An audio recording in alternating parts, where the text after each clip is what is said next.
Thank you. Thank you, Right Honourable Speaker. The ministers are protected.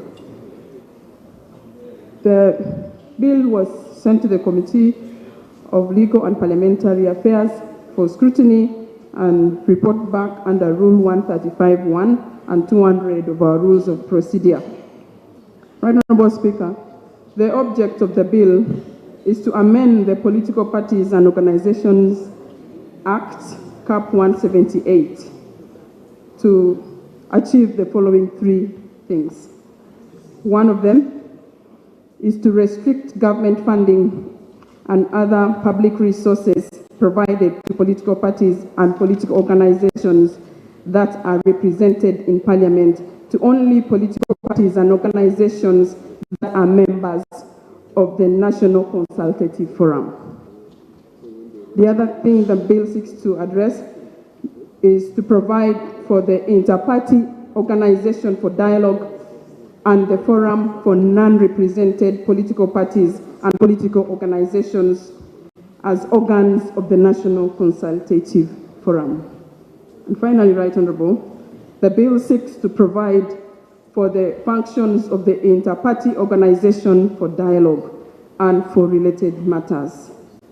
Right Honourable Speaker, the Sectoral Committee on Legal and Parliamentary Affairs has told me that they have done their work, they've concluded consultations, and they are ready to report. I submit, Right Honourable. Thank you, Honourable Sponsor, private sponsor. However, our rules require that when the report is presented on the floor, it must be presented and debated after 3 days. Yes, Honourable. Thank you, Right Honourable Speaker. Right Honourable Speaker, I rise to move a motion for the suspension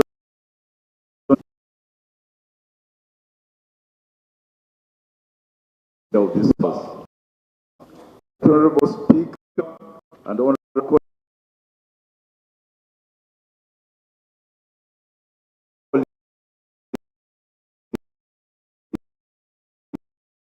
I beg to move a motion for the suspension of Rule 214, 14B, to waive the requirement in the rules that a committee report on a bill shall be debated after the expiry of 3 days from the date the report was tabled. My motion, Right Honourable Speaker, is premised on the fact that in your communication this morning, you indicated we are at the tail end of this session and we still have a lot of business to cover. It's important to provide time to cover all the business that is before the House as a commitment to our efficiency and delivery to the people of Uganda. I beg to move. Is that seconded? Seconded by Honourable Bua, Honourable Chris Bariomosi, Honourable Baka, Honourable Nakut, Honourable Water,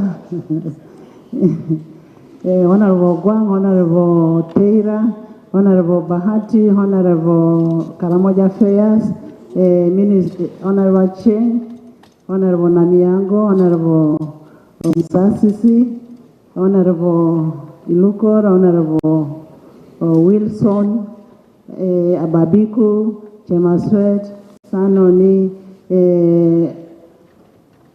Rionga, Ashaba, Fred, Alanyo, and Nekesa, and Ochua. Honourable members, I put a question that Rule 214. Yes, Shadow. Madam Speaker, I am here to oppose that motion. When you look at that rule and interpret it correctly, which I invite you to read entirely, that rule, and if it pleases you, I invite that rule be read entirely to this House. It is a conditional rule. It is contingent upon, first, the report is uploaded at least 3 days. for that for that motion to be accepted in this House, the first condition is that the reports are laid or circulated on our electronic platforms 3 days before. Secondly, that the chair presents the report here after those 3 days. I invite you to look, interrogate even the commas, the semicolons that are put there. In legislative drafting, it has a meaning. It cannot be ignored. I invite you, Madam Speaker, not to fall into the trap, not to be persuaded by that misdirected motion, not to accept it because it will be breaching our rules. If it means suspending the House to have ourselves understand that rule, Madam Speaker, it does not take away anything. Please protect the integrity of this House and follow the rules. Because if you don't follow the rules, even your rulings now does not matter. Nobody will be bound by it. If you do not follow the rules, there is nothing that will bind me now to follow your own rules. There is nothing that will bind us to have the order paper. I just invite you on that particular matter, that motion cannot stand.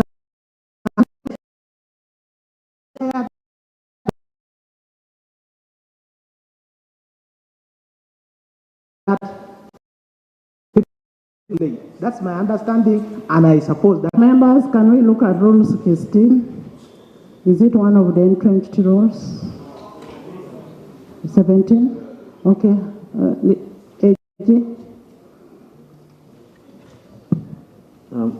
Right Honourable Speaker, Honourable colleagues, Rule 17 of the Rules or Procedure of this House allow this House to suspend any rule except Rule 5, 6, 10, 11, 12, 15, 1, 25, 94, 99, 104, 113, 114, 115, 116, 117, 130, 131, 132, 133, 149, and 25. Right Honourable Speaker, Honourable colleagues, Rule 214 is not one of those rules that this House cannot suspend. So if it so pleases the House is at liberty to act in accordance with the rules. Honourable members, I can actually, yes, Honourable Abdu.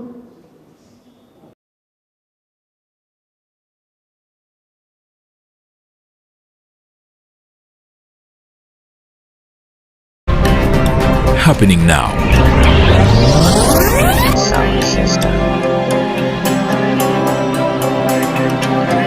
Tutaataganya mu mpeereza yaffe okukutuusaako ebyakagwawo.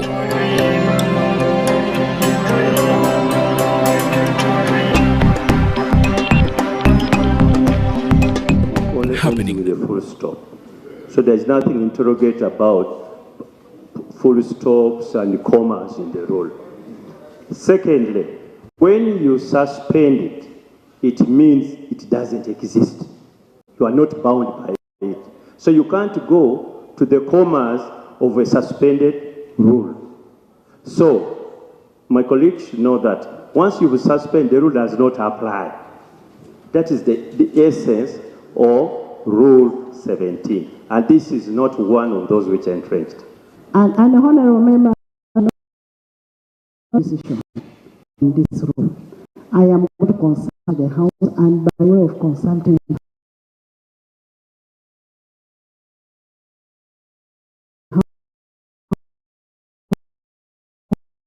House, I will put pressure, then you will reply. Okay. Right Honourable Speaker, I want to give this example. Rule 20, sittings of the House. A sitting of the House is duly constituted when it's presided over by the Speaker or Deputy Speaker. When you go to Rule 17, suspension of rules, Rule 20 is not there. Can I now move to suspend this sitting? Rules are not read in isolation, Madam Speaker.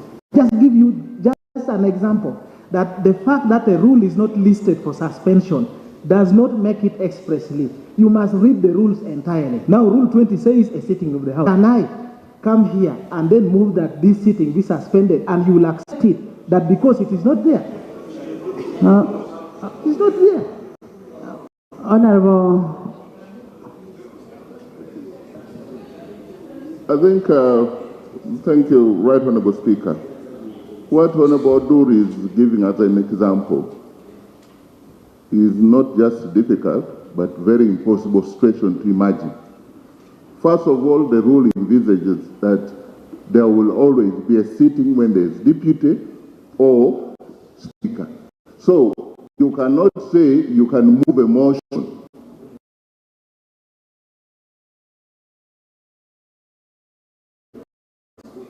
when that is self-defeating the rules. Because it's not possible. Your imagination is too wild. Honourable members, I put a question that Rule 214, Rule 14B, be suspended to waive the 3 days requirement prior to the debate of the committee report.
Of the bill, the Honorable Yusuf Mutembule, who represented the Honorable Nakut Faith,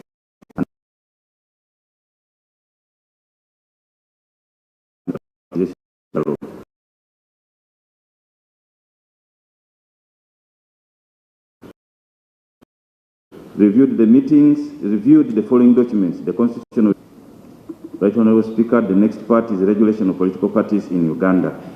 Uganda returned to multi-party politics system in 2005. The country had been operating a movement system since 2005, a constitutional amendment and multi-party politics.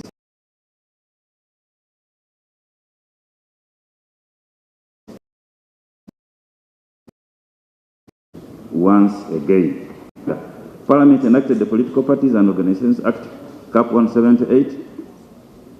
As a result of that, that act was amended. The Political Parties and Organizations Act covers provisions that for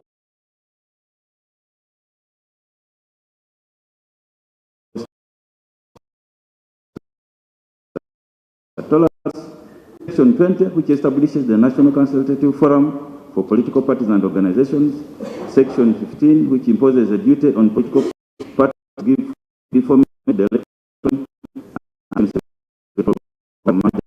parties organization.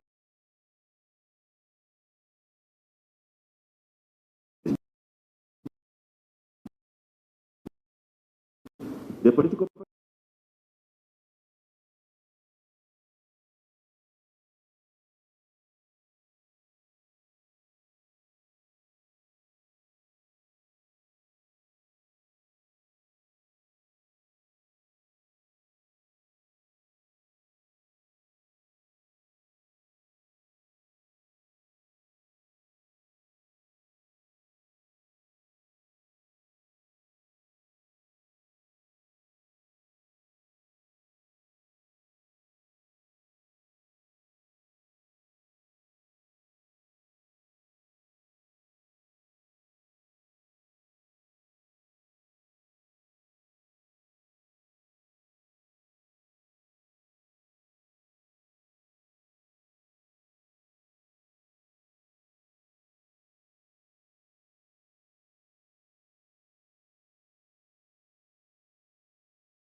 democracy following a return to multipartyism in 2005. At the time of its foundation, there were 5 political parties in Uganda, and the political parties are mentioned. Membership to IPOD is voluntary, and political parties are free to join or not. IPOD has 2 organs: the summit comprising of the presidents and the secretary generals of political parties represented in parliament, and a council comprising of representatives of political parties, including the Secretary General and 3 other senior members of the party, one of whom must be a lady. The Council also has the Prime Minister, the leader of the opposition, and opposition whip. The Political Parties and Organizations Act contains a mechanism for encouraging the growth of strong, independent political parties and organizations. One such mechanism is contained in Section 14 of the Political Parties and Organizations Act, and obligates government to provide funding and other resources to political parties and political organizations represented. The funding is restricted to political parties and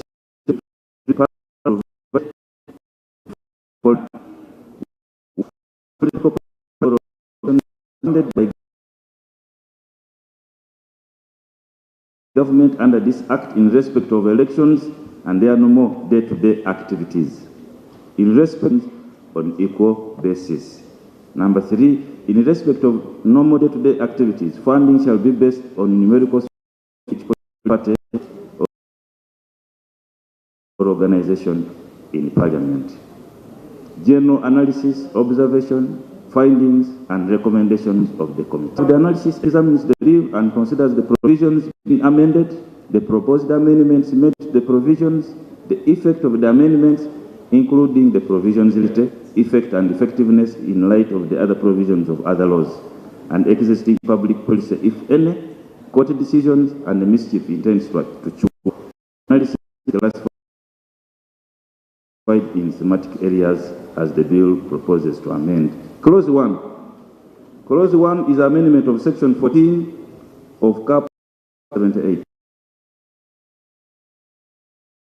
Clause 1 of the bill seeks to amend Section 14 of the Political Parties and Organizations Act to condition the receipt of funds. Section 14 of the Political Parties Act. Represented in Parliament. Represented in Parliament. Section 14 of the Political Parties and Organizations Act mandates the government to provide funding and other public resources to political parties and political organizations represented in Parliament. This funding is restricted to and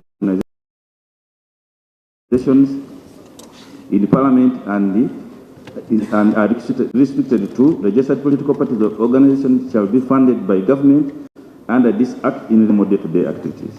In respect of election, the government shall finance political parties on equal basis. In respect of normal day-to-day activities, funding shall be based on the numerical strength of each political party or organization. The move of the bill informed the committee the amendment is necessary to funding of political parties and organizations on their commitment to the principles of tolerance, dialogue, and peaceful coexistence seize funds and active political parties without any obligations on their part. They also argued that in order to promote transparency, accountability and equitable access to public funding among political actors, adherence to these democratic principles should be a prerequisite for accessing government funding. This will ensure that funds are used responsibly and effectively and accessed by political parties that have agreed to align with democratic values. The Attorney General supported Clause 1 of the bill on the ground that amendment will further operationalize Article 72(3) of the Constitution of the Republic of Uganda, which empowers Parliament by law to regulate financing and function of political organizations in addition to the funding principles already provided under Section 14 of the Political Parties Organizations Act. The committee has examined the proposal and Section 14 of the Political Parties and Organizations Act and observes that apart from the account, political parties have no other obligation imposed by law for receipt of the funds provided to them by government. The committee is also aware that political parties have an obligation to adhere and to promote tolerance, peaceful coexistence, and democratic principles between and among different political parties, organizations, and their members, as provided in the Code of Conduct for Political Parties, specifically in paragraph 3, C, F, and H, Schedule 4. Where political to the Code of Conduct, paragraph 16 of the Code of Conduct for Political Parties provides punishments which need to be enhanced for effectiveness in order to act as a deterrence.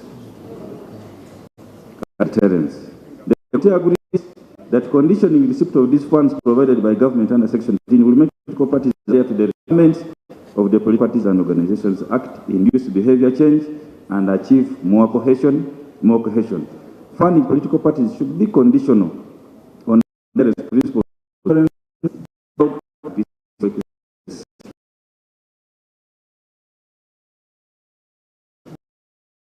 Several important reasons, including promoting stability and peace, encouraging responsible and divisiveness, accountability, and good governance. Overall, commanding create a political environment conducive to democracy, stability, and social harmony. However, whereas the committee agrees with the principle of the amendment proposed in Clause 1, the committee finds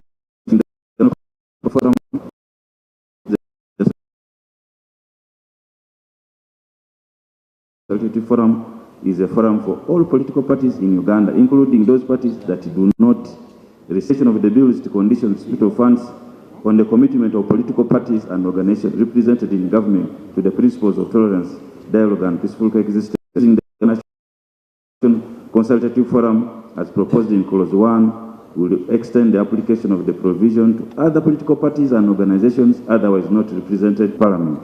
The committee is therefore of the considered opinion that Clause 1 should be drafted to require government to only provide funds to other political or other resources to a political organization or party or organization if the political party or organization is a member and participates in activity of IPOD. Recommendation.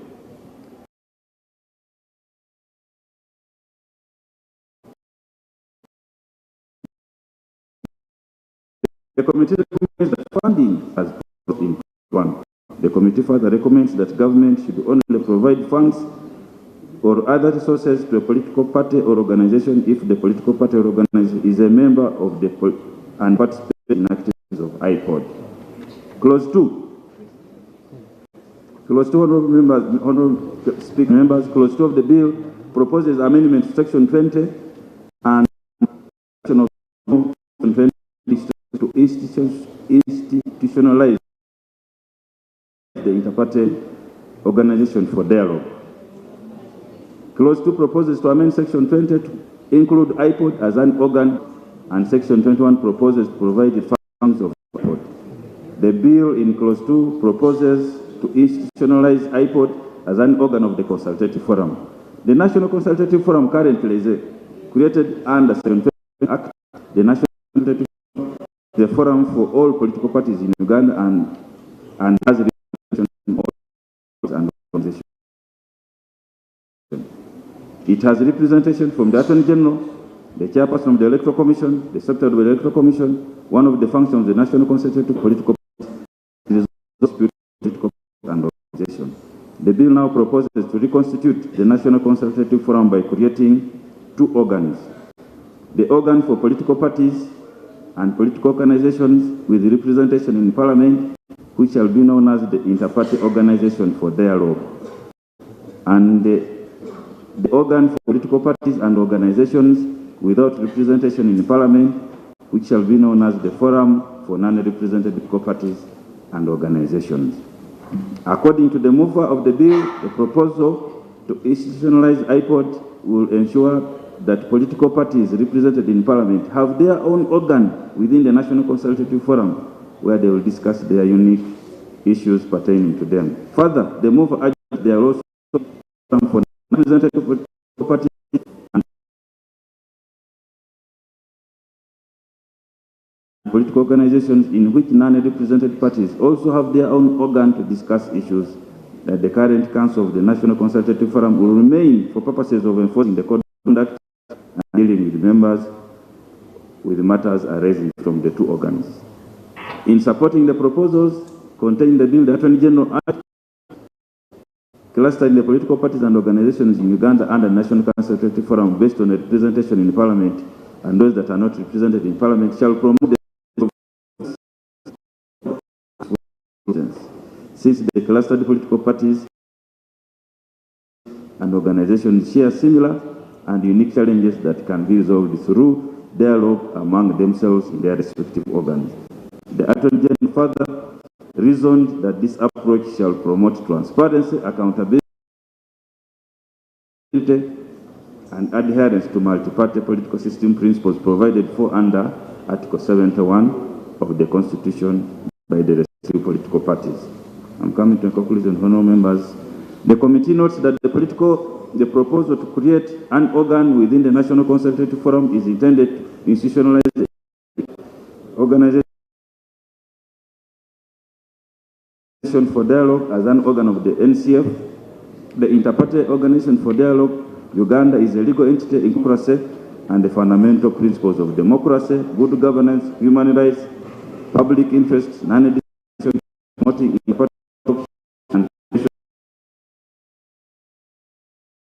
and as a means for dealing with political differences as well as managing conflict without resorting to, and was formed in 2009 as a loose coalition of political parties with representation in Parliament with support from the Netherlands Institute for Multi-Party Democracy at the request of the government of Uganda in a bid to support national democracy program. The committee that the IPOD is a statutory body represents a critical step in the evolution of Uganda's democratic governance and political maturity. IPOD will be moving into a direction that is provided parties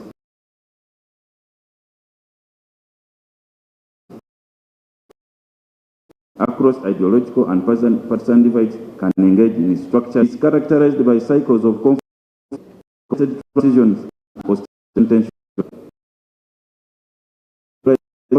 during this and the not formalized one parliament a institutional home political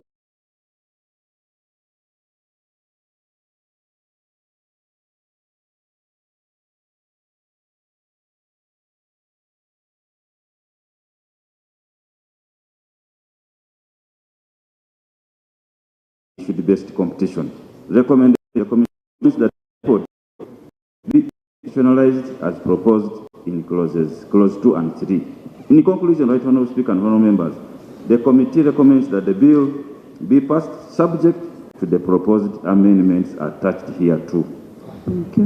Right honourable Speaker, the report is duly signed by 14 members of the committee. Report.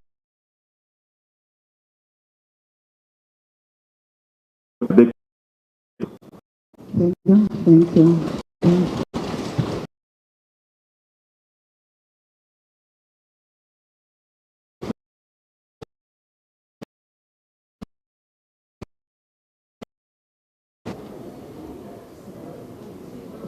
The minority reports are signed by the Honorable Jonathan Odu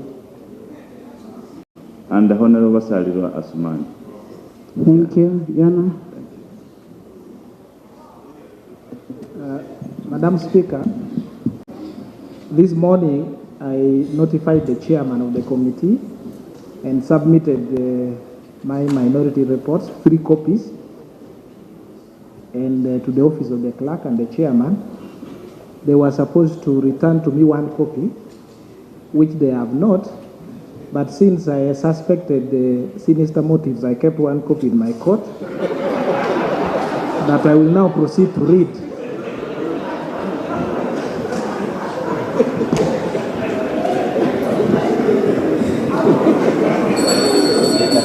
You may recall that Order, please read your report. Can I have a copy?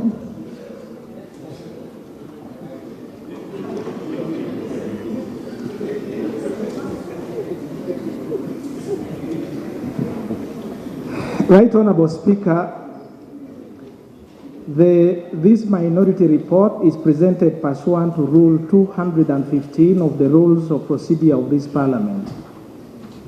It dissents from the majority report of the Committee on Legal and Parliamentary Affairs on the Political Parties and Organizations Amendment Bill 2025, moved privately by the Honorable Nakut Faith Loru, District Woman Representative of Napak District, and seconded by Honorable Mutembuli Yusuf of Bunyole East and the Honorable Afidran Olema of Tororo County. Dissent. The bill is unconstitutional. The first point of dissent, Madam Speaker and members, the bill is unconstitutional. The minority observed that all political parties and organizations, that the Political Parties and Organizations Amendment Bill 2025 contravenes the provision of Article 93 of the Constitution of the Republic of Uganda and Rule 130. Is a procedure matter? Thank you, Right Honorable Speaker. Madam Speaker, this is a House of Record. I just had the Honorable Dur mention a honorable member by the names of Afidra Ronald and is locating him in a constituency in Tororo. The Honorable Afidra I know of is from Madio Koro. Wouldn't it be procedure right, Madam Speaker, that this record is put correct for posterity? But was it also necessary to call a member of parliament? Let's present the minority report. Speaker, part of the documents that have been submitted includes a memorandum submitted by the movers of the bill. They appeared before the committee, and in the opening paragraph, which I can read to you, signed by Honorable Yusuf Mutembuli in the presence of the Honorable Afidra, paragraph 2 says... Honorable, what is saying, correction of the constituency, not Tororo County. Tororo County is Angura. Honorable Angura. You mean they have taken over your constituency? Right Honorable Speaker, for the record, Honorable Afidra is not a member representing any constituency in Tororo, and Tororo County to be specific. We have Tororo County North, represented by Honorable Geoffrey Kanya. We have Tororo Municipality, represented by Honorable Apollo Yeri, and I do represent Tororo South. So we don't have them on record. Honorable Pendi represents the Greater Tororo, which is West Budama and Tororo County. Thank you very much.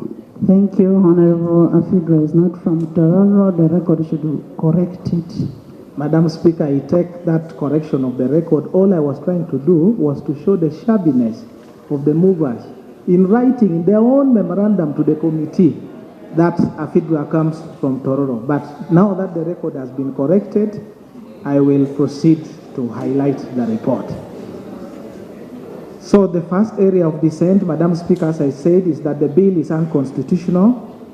The minority observe that the political parties and Organizations Amendment Bill 2025 contravenes the provisions of Article 93 of the Constitution of the Republic of Uganda and Rule 130, Sub-Rule 1, Sub-Rule B and C of the Rules of Procedure of Parliament of Uganda.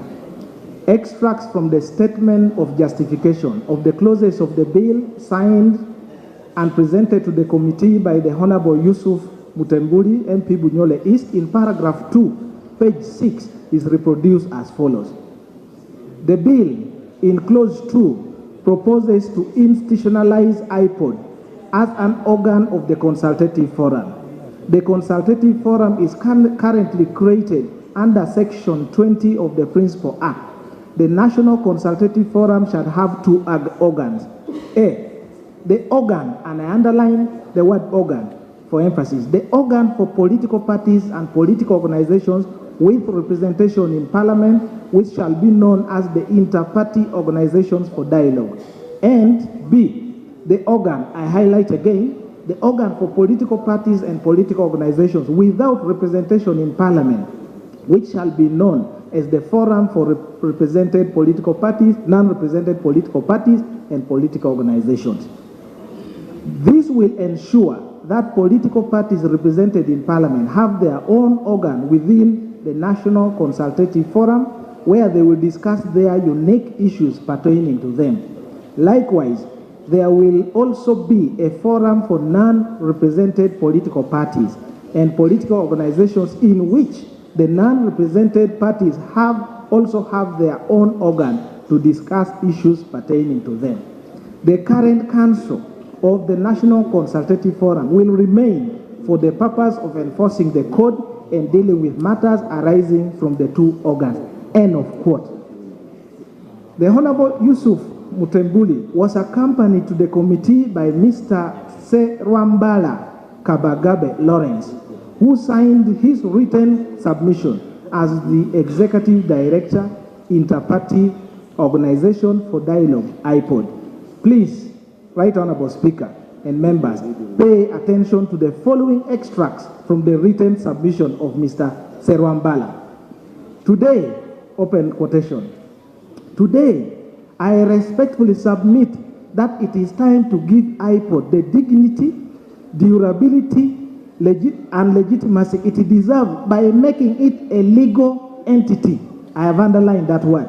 By making it a legal entity under the laws of Uganda. That is found in paragraph 5 on page 1. He continues, I ask you on behalf of IPOD and on behalf of all political parties represented in Parliament to champion the legal institutionalizing, I underline that point, of IPOD. That is found in paragraph 4, page 2. I also wish to add that institutionalizing IPOD is even more justified by paragraph 5, page 2, as a statutory body, and I underline the word statutory body. IPOD would be empowered to, 1, enforce rules of engagement and ethical codes of conduct among political parties. 2, institutionalize youth and women participation in political dialogue. 3, mandate the regular review of reforms, including those on electoral laws, political finance, and civic education. He continues, such a statutory recognition would also offer structured pathway of emerging political actors to engage with mainstream governance mechanisms, thereby expanding Uganda's democratic base. That is in paragraph 2 on page 4 of Mr. Serwambala's presentation. As a statutory IPOD would be better positioned to, 1, monitor, and members, please pay attention, monitor, evaluate, and report on implementation of agreed app reforms, interface formally with the Electoral Commission, Parliament, and the Executive to track progress, mobilize technical and financial resources with greater autonomy and transparency. Currently, IPOD's operations are donor-funded and dependent on the voluntary participation of political parties. He continues, institutionalizing IPOD will provide it with the legal identity, define governance, provide with defined governance structure and budgetary allocation from the national treasury. 2, provide continuity in leadership, programming, and stakeholder engagement. They continue. A statutory function would help IPO transition from a project-based entity to nationally owned and constitutionally anchored institution. That is found in paragraph 2 on page 5. Let IPO not just be an initiative, but an institution. This is in the concluding paragraph, page 6. End of quotation. It is clear from the written submissions of the movers of the bill and their one-man ballot that the bill imposes a charge on the consolidated fund. Parliament is stopped from proceeding on any bill or a motion for that bill that imposes a statutory charge on the consolidated fund. This is in Article 93 of the Constitution and Rule 130, Sub-Rule 1 and 2 of the Rules of Procedure. This is the finding of the minority. Minority finds that the Political Parties and Organizations Amendment Bill 2025 privately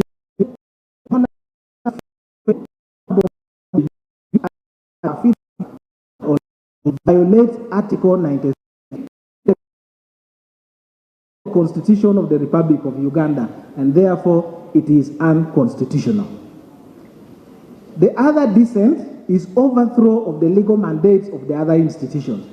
The minority observed that the Private Members Bill, the Political Parties and Organizations Amendment Bill 2025, intends to overthrow the legal mandates of various institutions conferred by the Constitution and Acts of Parliament.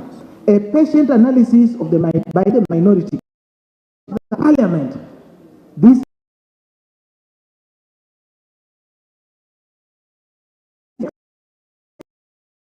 Commission, National Youth Council, National Women's Council, amongst others, will be relegated to be subordinate of Parliament, provided under Article 79. Nobody can make a law to reform issues of elections except this Parliament.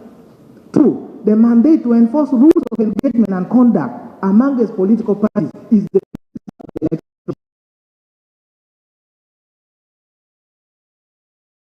election by law.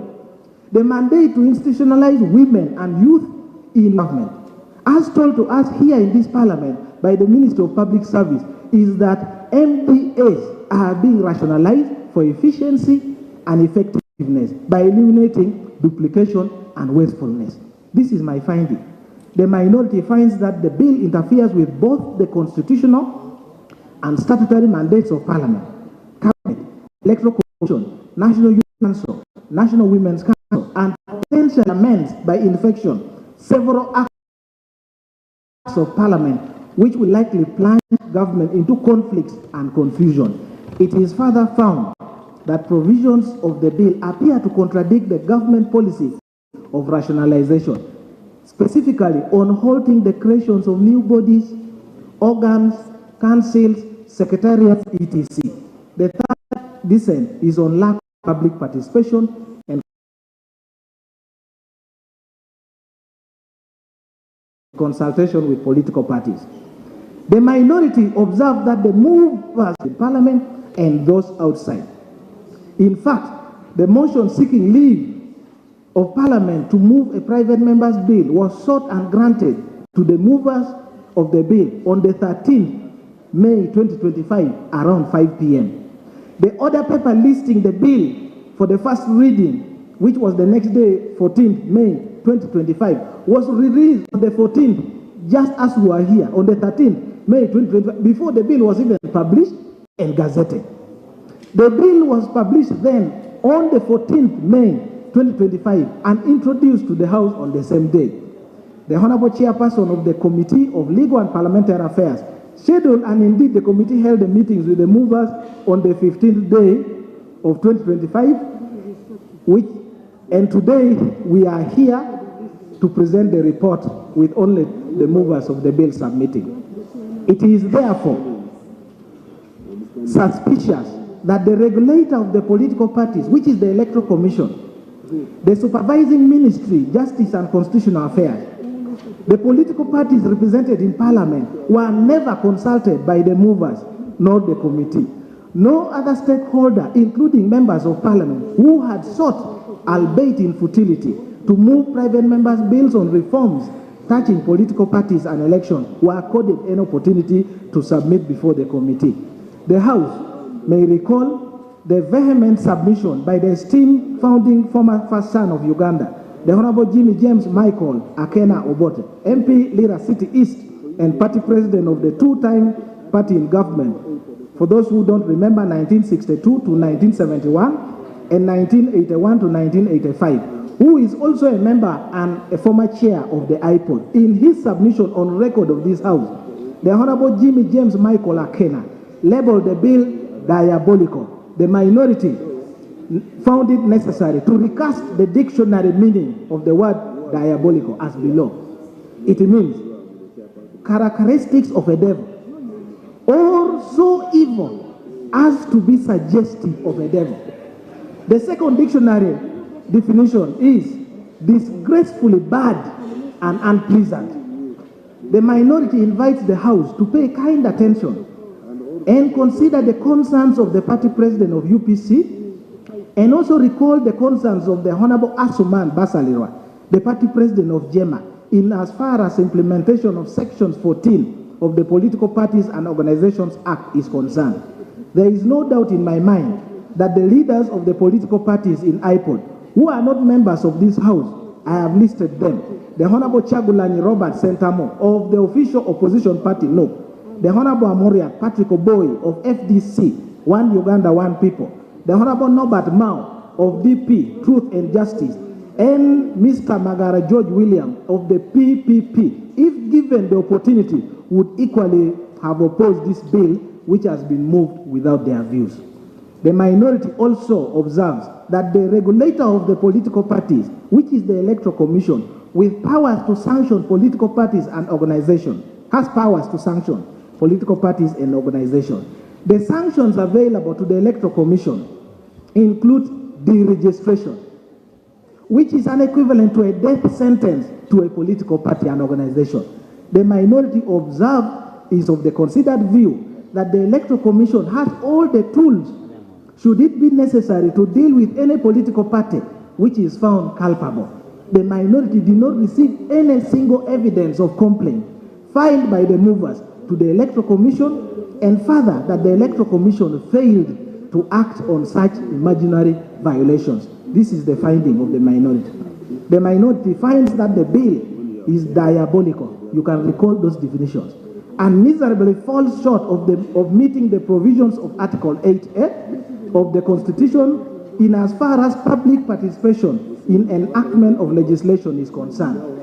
It is further found that the speed at which the Political Parties and Organizations Amendment Bill 2025 is being rushed is greatly disconnected with the urgency required and expected of Parliament to solve the contemporary challenges facing Ugandans in the areas of decent jobs, improvement in the healthcare services, provision of quality education, delivery, and with the urgency required and expected of Parliament to solve the contemporary challenges facing Ugandans in the areas of creations of decent jobs, improvement of healthcare services, provision of quality education, delivery of fair and speedy justice, amongst others.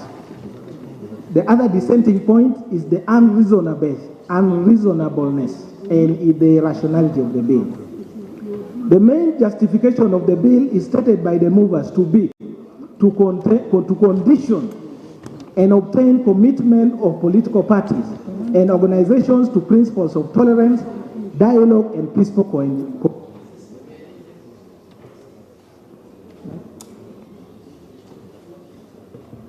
Thank you, Madam Speaker. The main justification of the bill is stated by the movers to be to condition or obtain commitment of political parties and organizations to principles of tolerance, dialogue, and peaceful coexistence.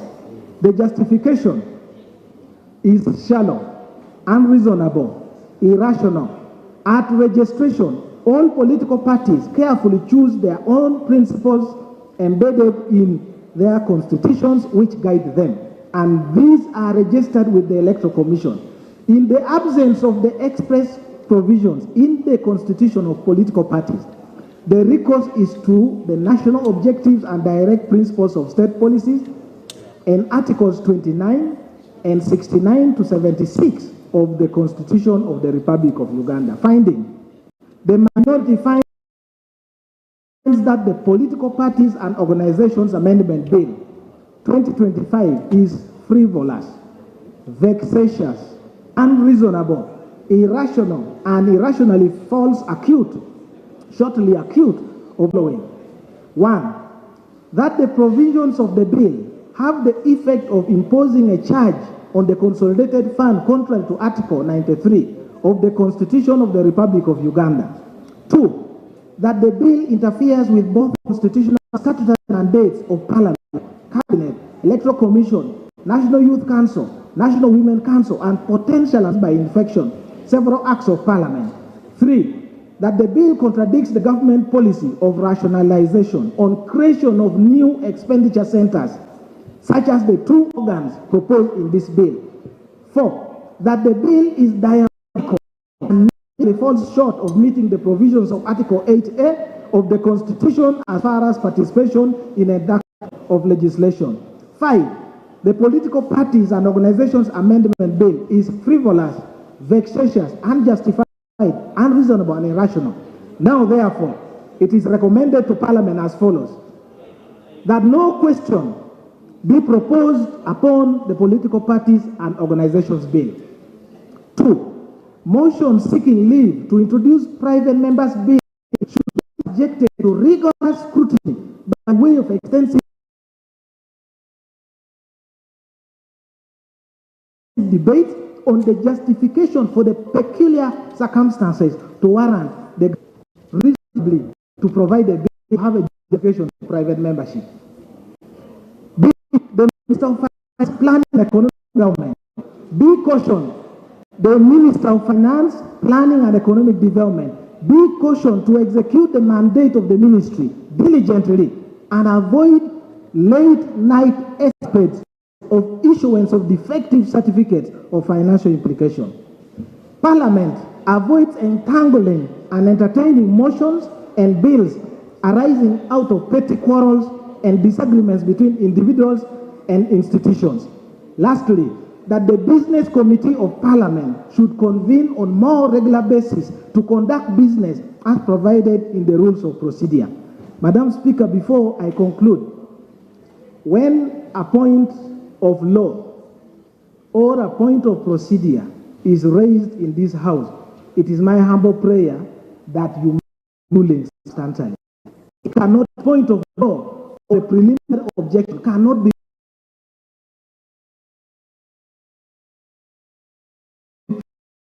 put to vote. That preserve is entirely for the presiding rules, and I request that where I have raised a point of law touching the Constitution,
issue about the ruling of, I think, Right Honorable Speaker, we may run into a problem if we take the interpretation given by Honorable Odu, we are rule. Then I think that's a wrong interpretation. I have not seen that provision in the rules. Right Honorable Speaker, lastly, this is a minority report. There's been a majority report, a minority report, so the members should now be allowed to debate those reports and then make a decision. These reports are basically to form a debate step. So we'll now open the debate on yes. Madam Speaker,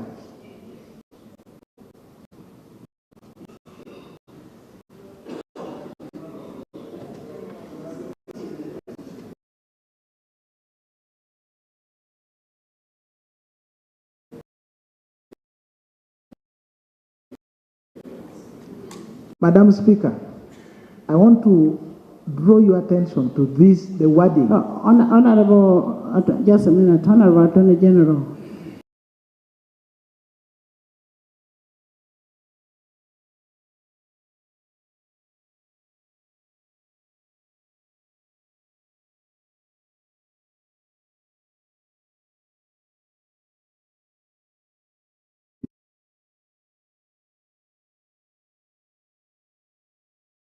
Money you're going to use to do this is already there.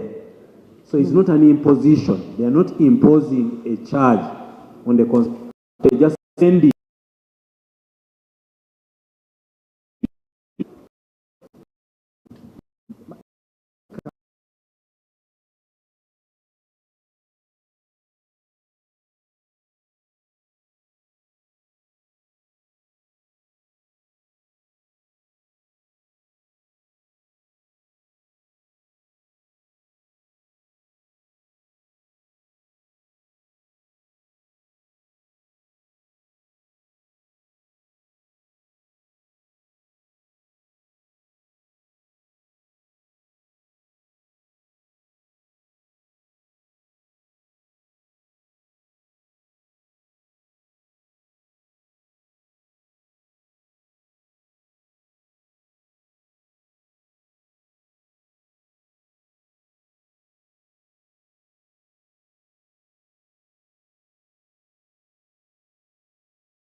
Thank you, Madam Speaker. This is my last and debated.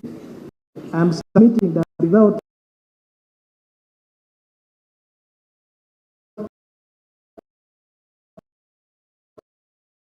prejudice to that the House can proceed. I have given my ruling that it does not have an effect on the Consolidated Fund, Article 93, as already stated by the legal advice of government and stated by the Minister of Finance. Honorable members, physically we have 148 members, and then virtually we have 49 members. That takes us to 197. Yes. Honorable Hati.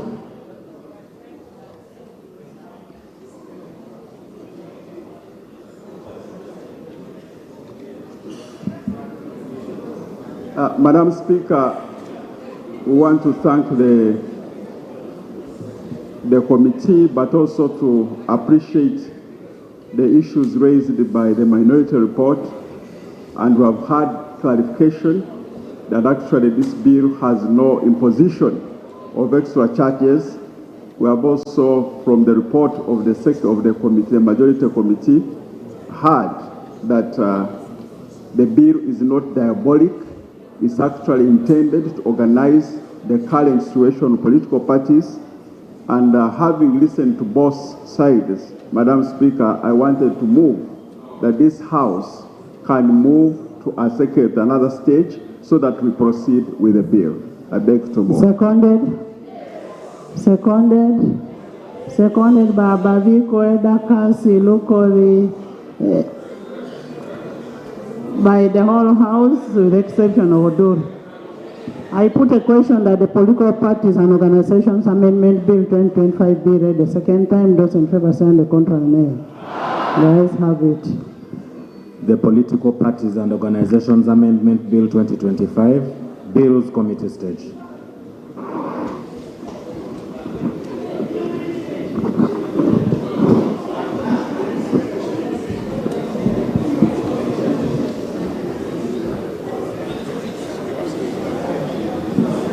Clause 1. Procedure, Honorable Speaker. Yes.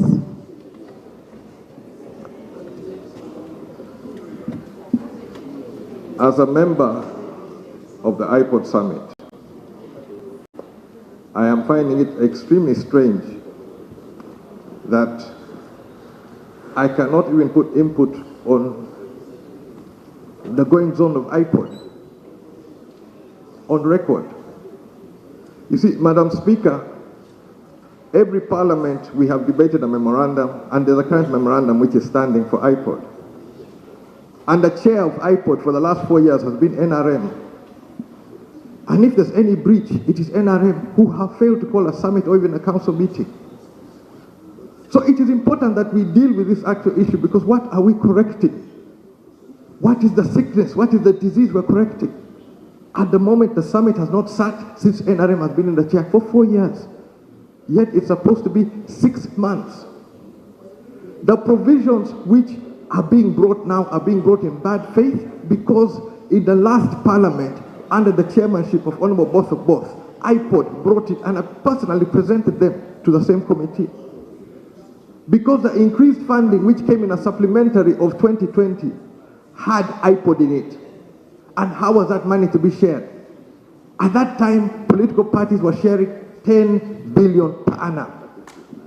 Under the IPOD arrangement, it was increased to 35, with 5 billion going as the 15%, another 5 billion for covering another 15%, and then 70%, the 25 billion, was on numerical strength.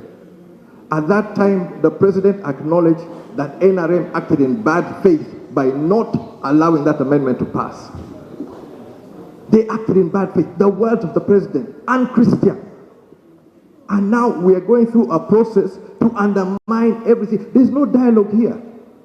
If we talk about dialogue, as a political party, as a leader of a political party, as the political party which first held the first summit From 2009, the first summit was held in December 2018 under my chairmanship.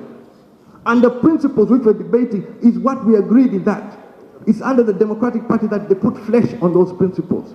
And honestly, Madam Speaker, are we proceeding well when we cannot discuss this issue? I have not been consulted as a leader of the summit. As a political party, we have not been consulted. How is it that we're debating this issue? And that is why I say it is diabolical. It is not done in the interest of the political players. I speak for UPC. My brother Asuman is not part of this. And I'm thankful that Mao is not here to embarrass himself. This is wrong. And we shall all be judged. Thank you. Let us be honest. Honorable members, as I thought, you can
295 and the Uganda People's Defense Act Cap.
The administrative structure of the Uganda People's Defense Forces has evolved. This in turn has led to the Special Forces Command and the Reserve Forces being elevated from divisions under the Land Forces to independent services. The amendment before you today has taken this into account. Additionally, following the judgment of the Supreme Court in Constitutional Appeal number 2 of 2021, Attorney General versus Honorable Michael Kabazikuruka, that name there is need to align the provision of the Act with the Supreme Court decision. This bill accordingly gives effect to the orders and recommendations of the Supreme Court. And Right Honorable Speaker and colleagues, I believe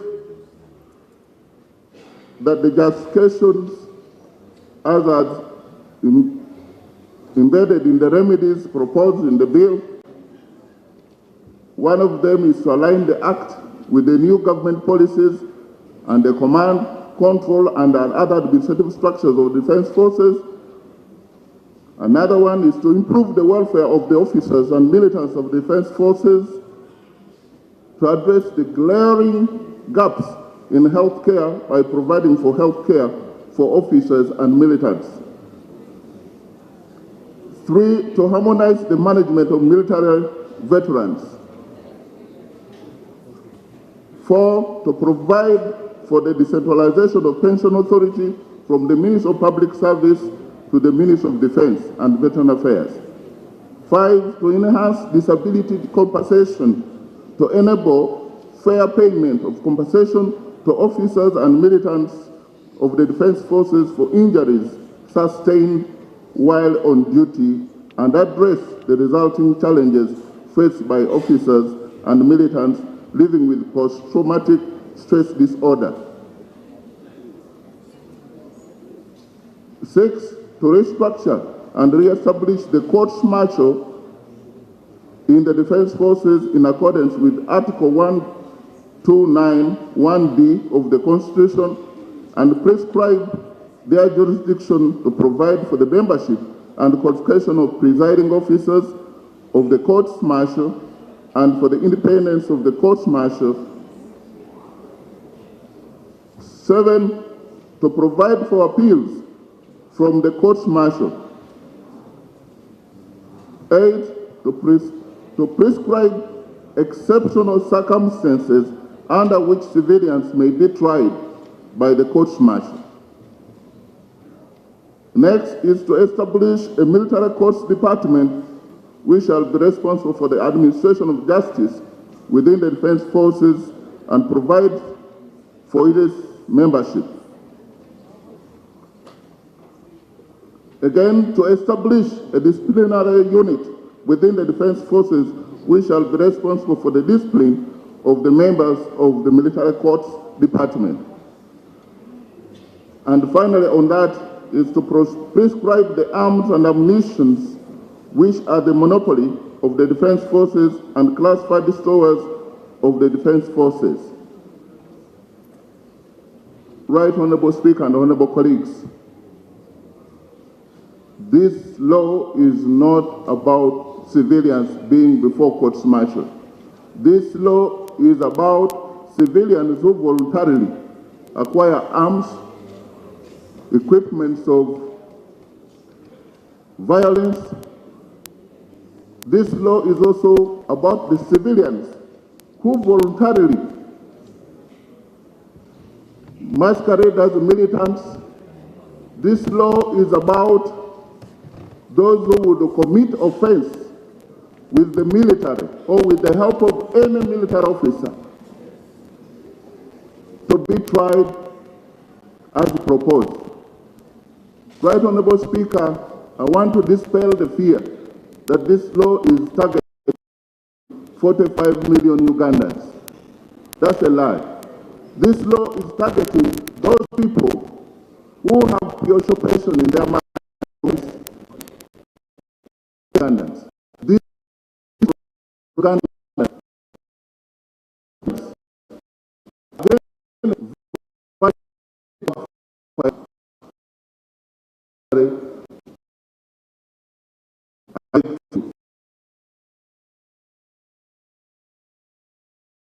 Thank you. I now invite his report.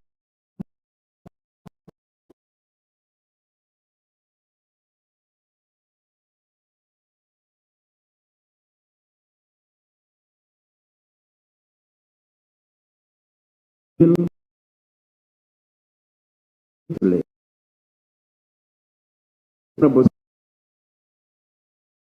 will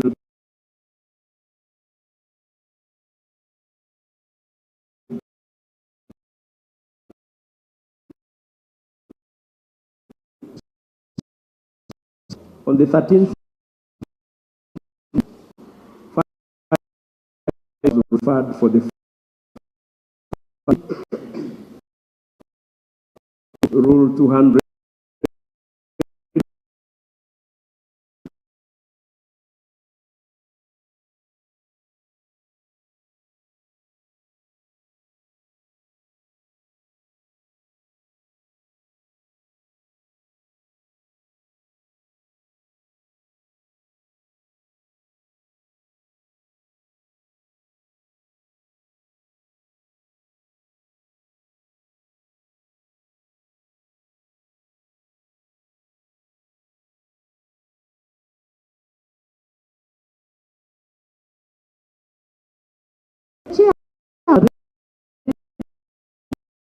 For the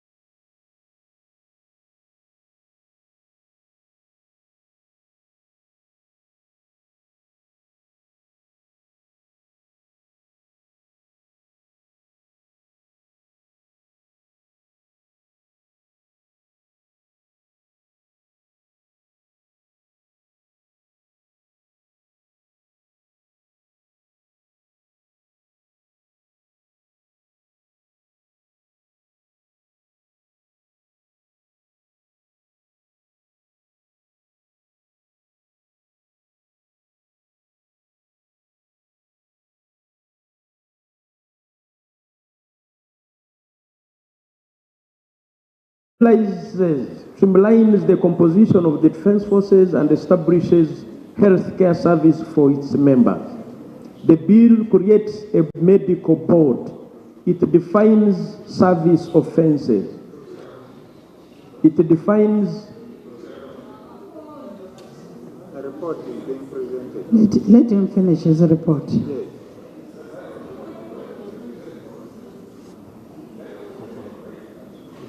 Hansard, capture all the reports. Capture all the reports. Yes, Honorable Wilson, go ahead. Thank you, Right Honourable Speaker. Are you Wilson? What is it? Right Honourable Speaker, the procedural point I'm raising,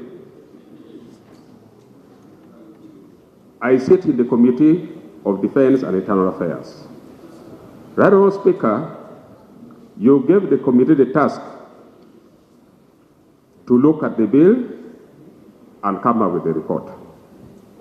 And when we were writing the report on Monday, before we reached half of our report, the chairman told honorable members that they are going to Entebbe to attend the caucus, and they will come back. We shall continue with the report. Right Honourable Speaker, the chairman did not come back, and we did not continue with writing our report. Is it procedurally right, Right Honourable Speaker? I don't know where the report came from. Let the chairman clarify to members, because we did not complete writing our report on that day. Right Honourable Speaker, we need to be very serious. And it's so bad to keep on smuggling what is not agreeable by honourable members. Where did you get this report from? Yet the committee did not complete. Right Honourable Speaker, let us put the record right. In fact, we did not complete working on this report. And we did not process it. Honourable, where did you get your dissenting views for you to write a minority report? Because the minority report is, sit. The minority report is signed by you. Where did you get the dissenting views? Chair, continue. Thank you. Right Honourable Speaker. Right Honourable Speaker, the bill streamlines composition of defence forces. It establishes the health care service of members. It creates a medical board. It defines service offences, military courts, and reserve force, while restructuring the courts martial per Article 129, 1D of the Constitution. The proposed qualifications of the chairperson of the courts martial to ensure independence and allow for appeals. This bill specifies circumstances under which civilians may be subject to military is tried under courts martial. Additionally, Right Honourable Speaker, this bill establishes a military courts department, a disciplinary unit for enforcing discipline within the military court system. It prescribes defence forces exclusive arms and ammunition. It manages veterans affairs and repeals the Uganda Veterans Assistance Board Act Cap 221 and related matters. This bill, Right Honourable Speaker and Honourable colleagues, addresses the defects in the existing law. The UPDF Act, the Uganda People's Defence Forces Amendment Bill 2025 amends the UPDF Act Cap 330. This act, enacted in 2005, regulates the Uganda People's Defence Forces as provided under Article 2010 of the Constitution, replacing the Armed Forces Pensions Act Cap 295 and Uganda People's Defences Act Cap 307. Notably, the defence sector has undergone significant transformation since 2005, driven by emerging threats and opportunities, many of which the Act does not adequately address. The Act did not include health care for the officers and militants, management of military veterans, pensions management, or service medals conferred by defence forces. Since 2005, the UPDF administrative structure has changed significantly, with Special Forces Command and Reserve Force elevated to independent services. The Uganda People's Defence Forces Amendment Bill 2025 reflects this evolution. Additionally, Honourable Speaker, the bill seeks to align the Act with the Supreme Court decision in the Constitutional Appeal number 2 of 2021, which is Attorney General versus Honourable Michael Kabaziguruka. What are the objects of this bill? It seeks to amend the UPDF Act Cap 330 to streamline the composition of the organs and structures of the defence forces. It establishes the health care service for members of the defence forces. It establishes a medical board. It provides for the definition of service offences, the court martial, military court, and reserve force. It provides for the restructuring and establishment of the courts martial in the defence forces in accordance with Article 129.1 of the Constitution and prescribe for their jurisdiction.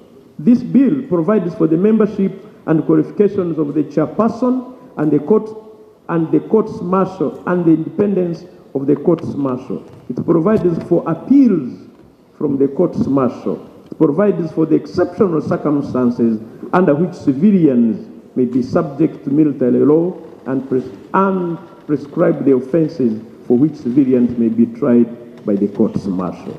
Right Honourable Speaker, this bill provides for the establishment of the military courts department within the Defence Forces. It also further provides for the establishment of a disciplinary unit within the Defence Forces, which shall be responsible for the discipline of the members of the military courts department. Also prescribe the arms and ammunition which are a monopoly of the Defence Forces and classified stores of the Defence Forces. It also provides for the management of the Veterans Affairs. It also repeals the Uganda Veterans Assistance Board, CAP 221, and for related matters. Right Honourable Speaker, for the record, we consulted as is demanded by the processing of the bill. We met and held discussions, constructive ones, with stakeholders, like the Ministry of Defence and Veterans Affairs. We also met the Attorney General. We held discussion with the Office of the Director of Public.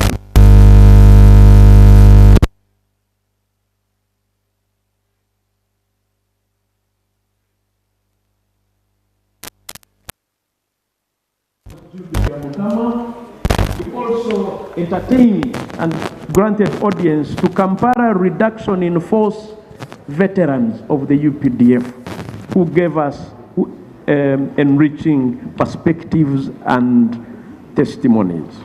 We did document review. We looked at the Succession Act. We looked at the Constitution of the Republic of Uganda. We looked at the Defense UPDF Act, CAP 330. We looked at the Pension Act, CAP 89. We looked at the Uganda Veterans Assistance Board, Uganda Veterans Assistance Board Act, CAP 221. We looked at the Human Rights Enforcement Act, CAP 12. The following are the salient observations on the bill. 6.1, military justice and legal framework of the courts martial. The committee recognizes that one of the objectives of the bill is to implement the Supreme Court's declarations in Attorney General versus Honorable Michael Kabaziguruka, Constitutional Appeal number 2 of 2021, delivered on 30th January 2025. The committee has reviewed the bill's proposals on military justice and courts martial framework. The findings reveal concerns about compliance with constitutional principles, judicial independence, and administration of military justice. 6.1.1, the trial of civilians under military law. Clause 29 and Clause 30 of the bill address individuals under military law and the court-martialing of civilians. Clause 29 revises Section 119 of the Principal Act to clarify who falls under military law. The amended Section 117 stipulates that all Defence Forces members are governed by military law. Meanwhile, Clause 30 introduces a new Section 117A detailing additional individuals who may be governed by military law. This section specifies persons not part of the Defence Forces that may be subject to military law under exceptional circumstances. From the above, the provisions indicate two categories of individuals under military law: a member of Defence Forces and a civilian involved in activities outlined in Section 117A. The committee notes that amendments in clauses 29 and 30 of the bill seek to bring the Principal Act into accordance with court's ruling in the Constitutional Appeal number 2 of 2021. This, Attorney General versus Michael Kabaziguruka, which included several observations, recommendations, and other regarding individuals governed by military law. Following consultations with various stakeholders on the bill,